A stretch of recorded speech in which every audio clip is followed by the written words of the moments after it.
promote a healthy third sector. And we've always argued that, as well as infrastructure organisations, actually community enterprises learn as much, if not more, from each other. And therefore, we've always promoted through the Development Trust Association peer-to-peer learning. So I guess the thinking was, if you understood how to develop your own business ideas, then you would be good at helping other people and become part of that peer-to-peer network that allow that, you know, I certainly believe is the way to learn. So what I did last night was just look at some of the slides that I used in St Catherine's. Talked a bit about how people learn and what people learn, and then a bit about leadership. And I guess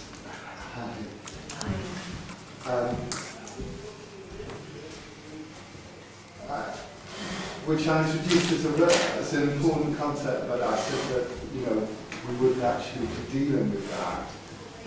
So I think the bulk of the course has been trying to think about different business models and how to interrogate them.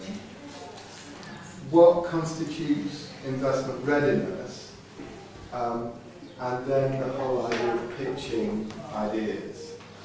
You know, how once you are ready to go, how do you sell those ideas?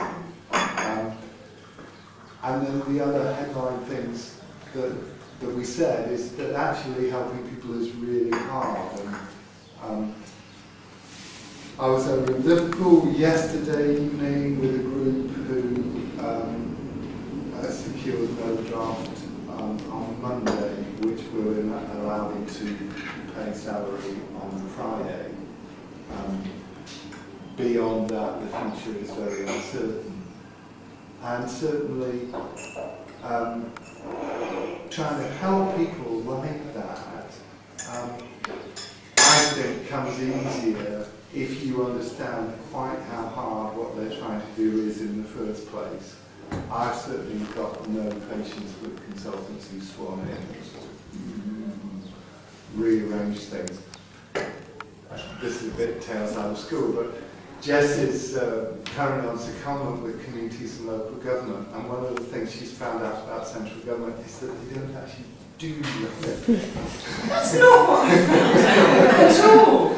But that is not what I found out. I'm not having that. No, what I have found out is what they don't do is go out and find out from the outside world their information. They tend to rely on each other to know things rather than go out.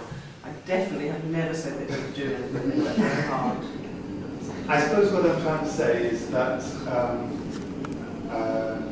you know, there is a great gulf, it seems to me, between the kind of consultants who have a very theoretical construct of how things work and go in and say, you know, this is the way things are done.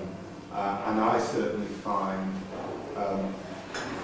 you know, the fact that I've been associated with a number of social enterprises that have gone bankrupt, and that I'm still engaged with a number of social enterprises, all of which struggle on a daily basis, you know, just to get things done, that I certainly think that that's an important attitude to go out with when you're trying to help people. And the other headline thing, and I'll stop after this, was this concept of grow, change or die, and the whole concept of resilience, which I think is even more relevant in the current climate, if that's possible, than it was when I broached the subject in November. It does seem to me that we are in extremely uncertain times. Everything I read leads me to believe that no one knows what they're doing. I think the politicians, that was the image I was thinking about, it's sort of like crossing Morecambe Bay. You know, they're all trying to find some vaguely stable ground for a minute that they can sort of crow a new policy position from, but in the certain knowledge that in the next 10 yards they're going to hit quicksand again and something's going to So I certainly don't feel I can see it at all far forward at the moment. I think that things will continue to be extremely volatile. And I guess what that says to us is, that ability for organisations to be quick on their feet and react to change quickly is all one can really say at the moment. So certainly, well, I think it's possible to develop business models at the moment. I think we're pitching into very uncertain times. Out of that, of course, comes opportunity. I read something that Steve Weiler's written late last night about community anchors of the future. And Steve's incredibly positive about the opportunities. The Development Trust Association is sort of closely linked with asset-based development as a means of achieving resilience. And that, quite frankly, has been really difficult while there's been this sort of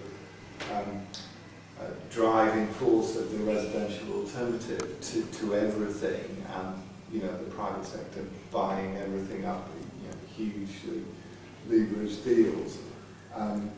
And certainly we see with a falling and uncertain property market that there is more opportunity because people just don't know what to do with things any longer.